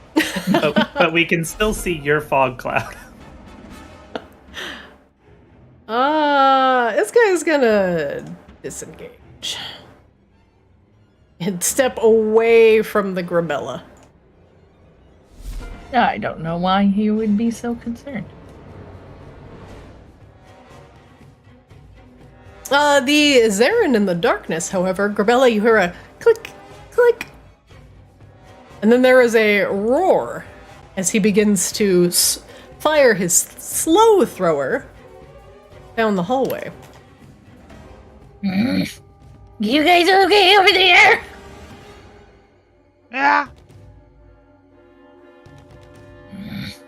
The slow thrower will exhale fire in a 15-foot cone. Each creature in that area must make a dex save against your spell save DC, taking 3d8 fire damage on a failed save. If you're hit, you must make a wild magic roll. Grabella, give me a DC 12 dex save, please. Oh, was I supposed to get a wild magic roll for my... Oh, you do. Let me do that after Grabella's save here. Grabella, DC 12 dex save. There's also in the chat, you can just click that button that says dexterity saving throw. Yes. Let's do that because I can. You succeed by 1. You take half as much damage on a successful dodge. Oops, that was attack. My bad. You're good. I meant to hit the damage button.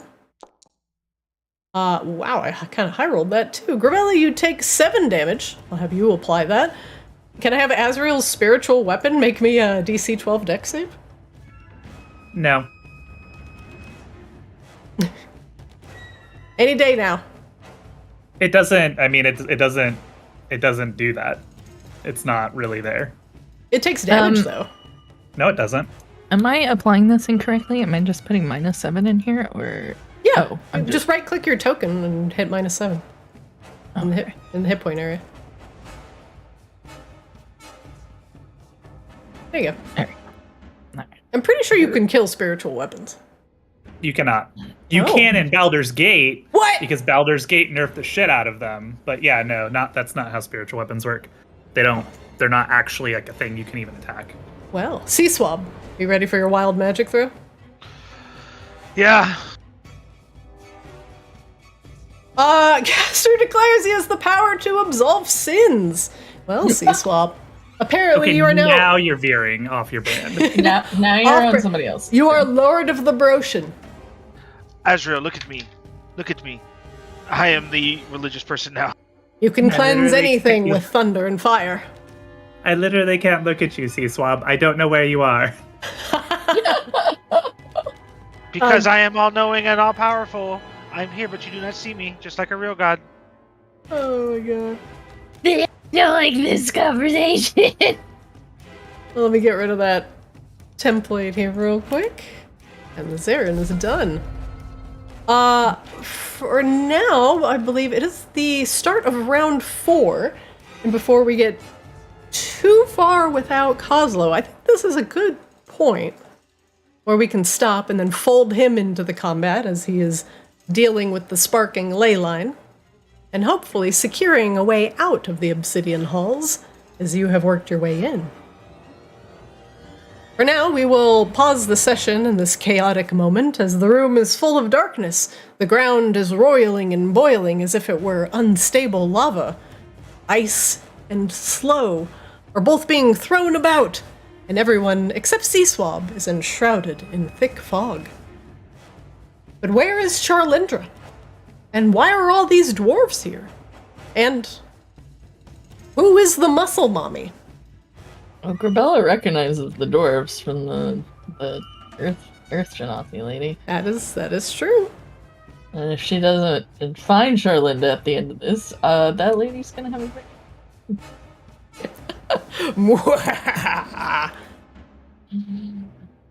That is where we will call today's session of extremely hard time. All right, everybody. We will stop on round 4 of the combat. I saw narrow hallway. Narrow hallway, lots of people, and I was just like, oh, yes. And then, all of a sudden, 10,000 wild magic surges. Oh, this is great. Welcome to the slow. Now you are now you're on the receiving end of its anti-magic properties. And it's no fun. None of your magic works properly. And it causes it to behave in strange and erratic ways. Also, Kozlo is a cactus. Yes. If Kozlo doesn't have, like, the 1,000 needles, ability to use just for next session, I'm going to be very disappointed in you, Christina. He can only use it once, just 5. Is it bad? You said 1,000 needles, and all I thought of was the zone in WoW. Yeah. Unsurprising. Yeah. I mean, which is literally named for the Cactuar ability. Yeah. Look, we're trying to make Pokemon a thing here. It's just gotta happen. It's going either does cycle. 1 damage or 1,000 damage. You know what I realized? Basically, Azrael hasn't been catching Pokemon. Azrael's been playing Pal World. Don't say that. Azrael will not be happy with you. It's true. He's not wrong, though. Is Cosmo still in Gnomeregan? Yes, they are struggle busing. Shame on Cosmo. Is this like a Team Liquid race to world first going on right now? I don't think most of the group has done this before, and he's one of the people in charge, so he's, Inconveniently timed World of Warcraft raid. Yeah. Get good, nerds. Get good, clear the raid, and hurry up. Hold on. Hold on. I'm gonna link him a Wowhead article. Oh God! If you spoil something, he will be very angry. It's gonna be the Gnomeregan raid guide. Oh, there we go. Hit it and quit it. That'll be quite amusing. He should be back this week. Okay, good. He is very missed. Also, I tuned all of these for 4 people. That's all right. I'm swinging into nothing and causing a lot of pain. I'm fine with it.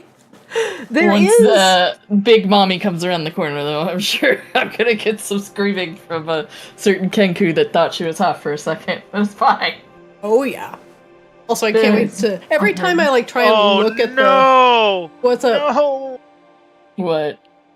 Cosmo says we're not reading guides. We're just trying to figure it out ourselves. What? You mean to tell me he could have been done this whole time? You mean the season of discovery is meant to be discovered? How dare. How dare discover things.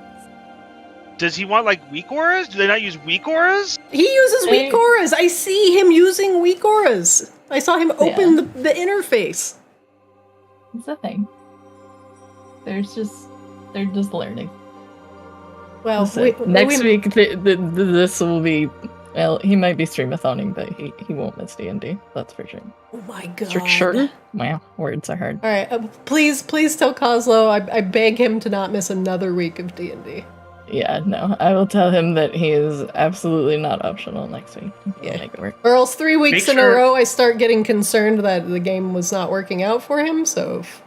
Oh no, that is not the case. He will always love playing Cosmo. That I've. Make sure it's clear that if Charlindra ends up dead, it is actually 100% Coslo's fault. Yes. 100%. Yep. Side note, in my Horde guild, the guild that plays Horde, Sod, somebody goes, this is at 7:30, does someone want to burn a lockout for the last boss? Our rogue was banned mid-final boss. Oh, no. Oh. What did he do? Did you see the Reddit post about people getting warnings for GDKPs? Yeah. I do know that's a thing. I don't people, know what that stands for, but I know it's a Blizzard. Night, you guys. Bye. Oh, bye. Enjoy. I was going to make fun of his ravioli, but whatever. I don't think he's going to stick around for that.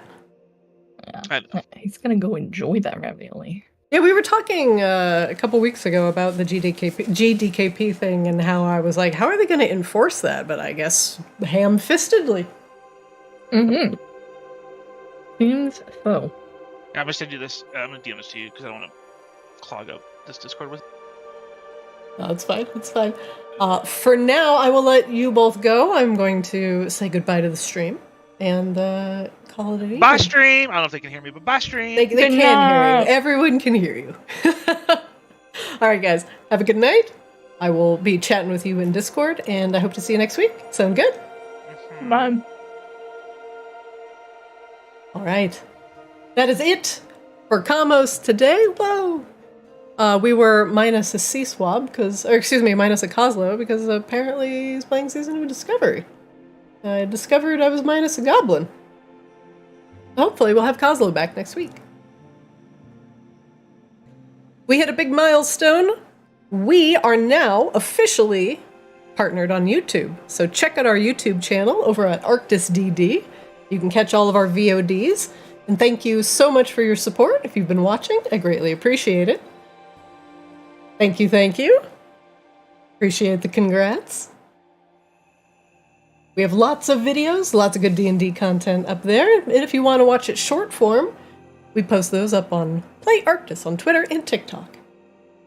I'm your DM Zarina. Thanks for watching. Hopefully we'll be back in full swing next week, and Ascended's official play day has changed to Sunday to accommodate some people's schedules for a bit. So hopefully, I'll see you for some back-to-back D&D action Sunday and Monday. Thanks for watching. I'll see you next time.